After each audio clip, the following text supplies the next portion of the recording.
Assalamualaikum warahmatullahi wabarakatuh. Halo teman-teman, perkenalkan nama saya Kaisa Jatifari. Saya bersekolah di STN Sitimangga Timur. Jadi kali ini saya ingin storytelling tentang Kiko si kancil penjaga sungai. Di hutan yang damai bernama hutan tamasya, hiduplah seekor kancil muda bernama Kiko. Tidak seperti kisah kancil yang penuh kejutan, Kiko adalah kancil yang baik hati, namun juga seringkali takut mengungkapkan kebenaran karena kebenaran kadang menakutkan. Kiko tinggal bersama teman-teman kecilnya. Ada kelinci mungil, burung pipit, anak-anak tupai, dan kura-kura bijak bernama Tina. Namun, di balik kedamaian itu ada seekor beruang besar, Bara. Suara Bara keras, langkahnya berat, dan sifatnya merasa paling berhak. Di hutan itu ada sungai yang sangat penting, Sungai Kristal. Airnya jernih, bersih, dan menjadi nyawa seluruh hutan. Namun semuanya berubah. Bara mulai mengambil terlalu banyak air. Ia mengalihkan aliran air hanya ke wilayahnya, dan ia berkata, "Aku yang paling kuat, jadi aku boleh mengambil sebanyak yang aku mau." Suara hewan-hewan kecil mulai terdengar panik. Bara mulai mengambil terlalu banyak air. Ia mengambil semua buah di sekitarnya. Ia bahkan mengambil lebih dari yang ia butuhkan. Hewan-hewan kecil menangis. Ini bukan lagi sekedar masalah air. Ini adalah ketidakadilan. Kiko pun berkata, "Jika aku diam, apakah aku ikut bersalah?"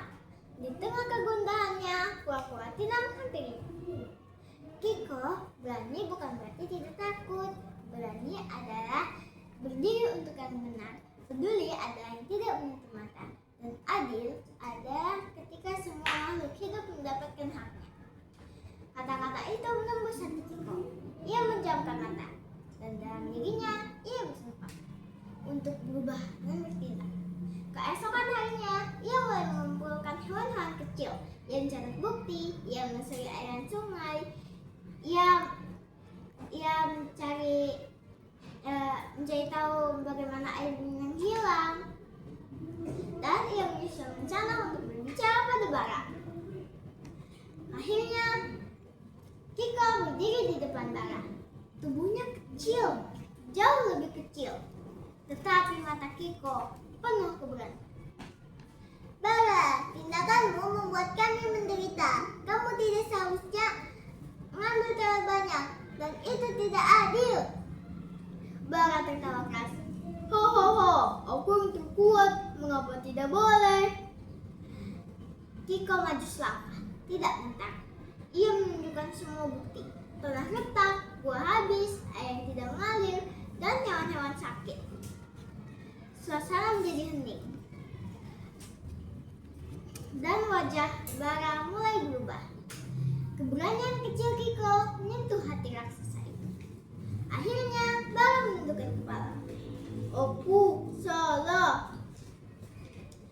Ia mengembalikan aliran air, ia membuka pagar, ia meminta maaf pada seluruh hutan, ia bahkan menawarkan tenaga untuk memulihkan sungai. Hutan kembali hidup, bunga bermekaran, air sungai mengalir jernih, dan hewan-hewan pun belajar merasakan kemenangan, keberanian, kepedulian, dan keadilan. Dan hewan-hewan pun belajar bahwa korupsi bukan hanya tentang uang. Korupsi adalah ketika seseorang mengambil hak yang bukan miliknya. Ketika seseorang mengambil hak karena kayak ia kuat, ketika seseorang menutup mata terhadap penderitaan orang lain, dan ketika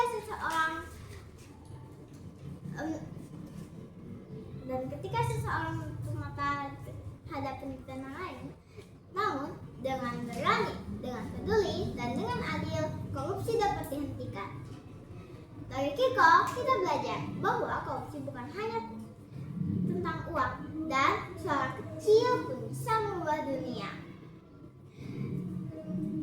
Dan jika kita berani mengatakan benar, jika kita peduli pada sesama, dan jika kita adil pada siapapun, maka kita telah menjaga integritas dalam diri sendiri.